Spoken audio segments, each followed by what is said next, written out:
1 जून को जिस महिला के डूबने से और उसको बचाने कूदे युवक शाहिद की मृत्यु हो गई थी, लगातार परिजन गंग नहर पर पहरा दे रहे थे रात और दिन। और एक ऐसा हादसा जिसने पूरे क्षेत्र की आत्मा को झकझोर दिया था। ऐसे क्या कारण रहे जिन कारणों को अभी तक जो है ना तो प्रशासन ही तलाश कर पाया है और ना ही परिवारजन, कि किस लिए उस महिला ने इतना आत्मघाती कदम उठाया था।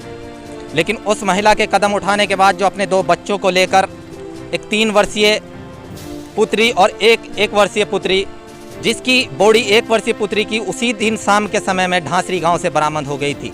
लेकिन 3 डेड बॉडी अभी गंग नहर में समाई हुई थी और लगातार परिजन पहरा देकर रात और दिन तलाश में लगे हुए थे।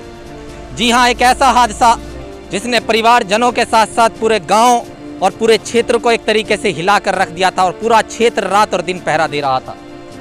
रात और दिन की मेहनत के तलाश करने के बाद महिला की डेड बॉडी बरामद हो चुकी है। आप देख सकते हैं मेरे कैमरे के माध्यम से कि दिल दहला देने वाली घटना, जिस घटना ने जो है पूरे एक तरीके से जिसने भी सुना उसने दांतों तले उंगली दबा ली है। किस तरीके का माहौल चल रहा है कि छोटी छोटी बातों पर आज जो है इस तरीके के कदम उठाए जा रहे हैं। जी हाँ, हम इसी तरीके से आपको रिपोर्ट देते रहेंगे और युवक शाहिद का मैं भी आपको दिखाऊंगा कि उसकी भी डेड बॉडी बरामद हो चुकी है, जिसके हजारों सपने जो थे उस युवक के, वो गंग नहर में उसी की बॉडी के साथ समा गए थे।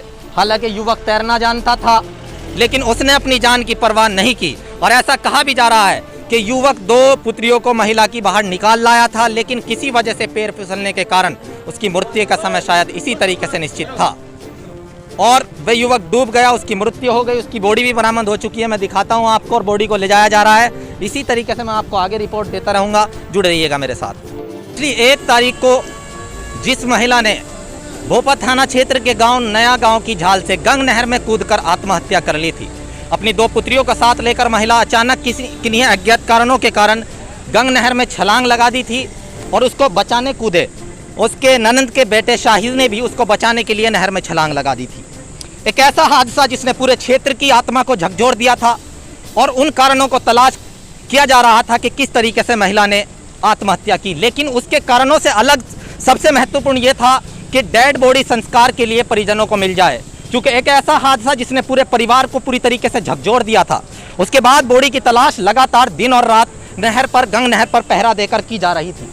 आप देख सकते हैं पूरा भोपा थाना जो है यहाँ पर प्रशासनिक अमले के साथ मौजूद है और दोनों बॉडी बरामद हो चुकी हैं और परिवार का रो रो कर पूरी तरीके से एक तरीके से टूट चुका है परिवार। लेकिन इस तरीके के हादसे लगातार सामने आ रहे हैं। इस तरीके की खबरों को देख रहे हैं, वो इन पर काउंसलिंग करें और इस तरीके के हादसे क्षेत्र में ना दोहराए जाएं, हम यही आशा करते हैं। और इसी तरीके के दर्द होता है, हालांकि जब इस तरह की रिपोर्टिंग 2 बॉडी सामने हो, हमारे पास भी शब्द नहीं रहते हैं, लेकिन क्या करें, हमारा कार्य है, दिखाना पड़ता है अपने दर्शकों को किस तरीके से। हालांकि ये कहीं ना कहीं जो है एक तरीके से आत्मा को झकझोर देने वाला होता है जब इस तरह की रिपोर्टिंग करनी होती है। लेकिन आप देख सकते हैं युवा शाहिद, जिसका फाइल फोटो लगातार जो है आपको दिखाया जा रहा है हमारे द्वारा, कितनी सुंदरता उसके चेहरे पर थी।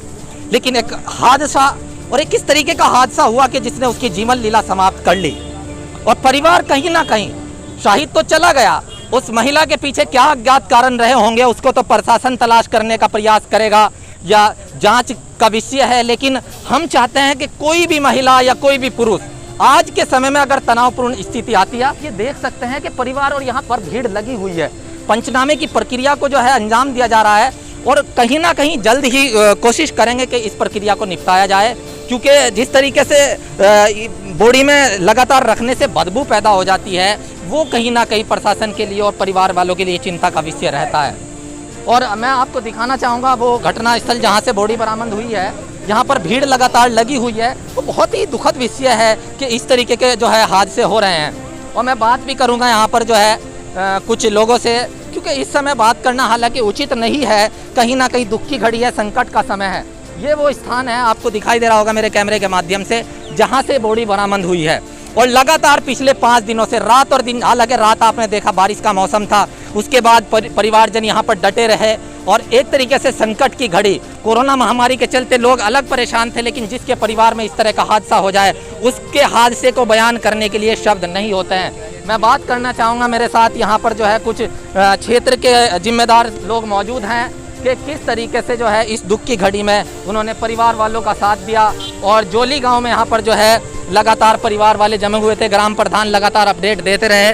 प्रधान जी, एक संकट का कहीं ना कहीं ये विषय होता है, परिवार वालों को कहीं ना कहीं सब्र करना मुश्किल होता है। इतना बड़ा हादसा, जिस घर में 4 बॉडी एक साथ उठे, बहुत बड़ी बात होती है। लेकिन जिस तरीके से बॉडी मिली है, क्या इस तरीके कहना चाहेंगे कि इस तरीके के हादसे जो होते हैं इनके पीछे ये दोबारा ना हो, ऐसा क्या संदेश देना चाहेंगे? देखिए, हम तो यही कहना चाहेंगे कि ये बहुत दुख भरी घड़ी है और ऐसे हादसे कहीं नहीं होने चाहिए।